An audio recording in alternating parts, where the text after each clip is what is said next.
So, we filled the chart with what we now know are each generation's workplace preferences. So you see the conflict. Do you see yourself in any of these rows now? Look at, columns. Do you see yourself as a generation in these columns here? Do you see colleagues in different columns, peers, teammates in different columns, and see where the conflict may happen? Yeah? You're with me here? Yeah, okay. So it's important to realize these preferences that we've had come from a real place. They're not random, they're not haphazard. They have been developed in us. Each of us as a generation have developed these preferences based on how we see the world. We, if we're normal, presume that other people share these preferences. We don't often get out of ourselves and into other people's preferences. We think this is the way I like it, therefore this is the way you should like it. And once we begin to step back and say, I see that I like it, now I see why I like it. Now I see why they have a different one and why they like it.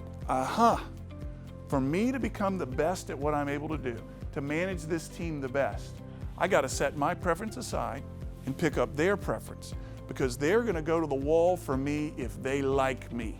And this is going to make me more likable to give them what they need. You with me here? Can I get an amen from the people? All right, here we go. Let's keep going. We think we know how the boomers feel about the Gen X definition of work ethic, but articulate for me where that conflict could come out. You're not working as hard as I am because I'm here. I'm coming in late. I'm staying early. You're getting here on time. You're not committed. You're not a hard worker. And you're leaving at 5. How can I possibly think you have a strong work ethic when I'm here much longer than you are? What could the Generation X response be? So you're accusing me of not having a work ethic, but here's the way I see it. What would that response be? My job is done. My job is done. What does it take you so long to get your job done for?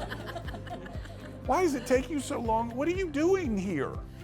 You like to be here. I don't like to be here. I come in, I get it done, and I have lunch alone, and I don't have any meetings, and I try to avoid the meetings I have to go to so that I can get it done and go home. Conflict based on the way they've been coming through the workplace.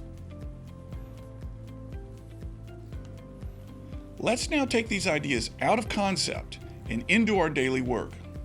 Let's imagine that you and your positions of leadership as you are now have begun sensing a struggle with someone in a generation outside your own. The methodology that we advise is to first begin a self-evaluation. Is this a problem that I'm having? Is it a problem that they're having? Am I putting my preferences on them? Am I saying they need to work under this generational paradigm? Or is it that my preferences are causing things to mix up? It's the first step is a self-evaluation of what's going on here. Is the problem a generational issue? If in workplace preferences? If so, is mine right or is theirs right? Is mine getting in the way, or can I accept theirs? So that's the first issue.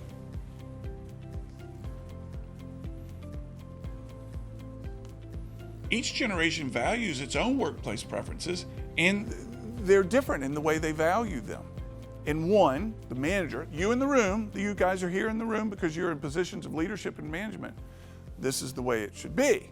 This is what I prefer. I'm going to make the assumption that you prefer it too, without the realization that the lens through which you see the world is biasing you, and theirs could be just as valuable. And if you choose to accept theirs, makes you more effective at what it is you do, because you're giving them what they need versus you demanding what you need.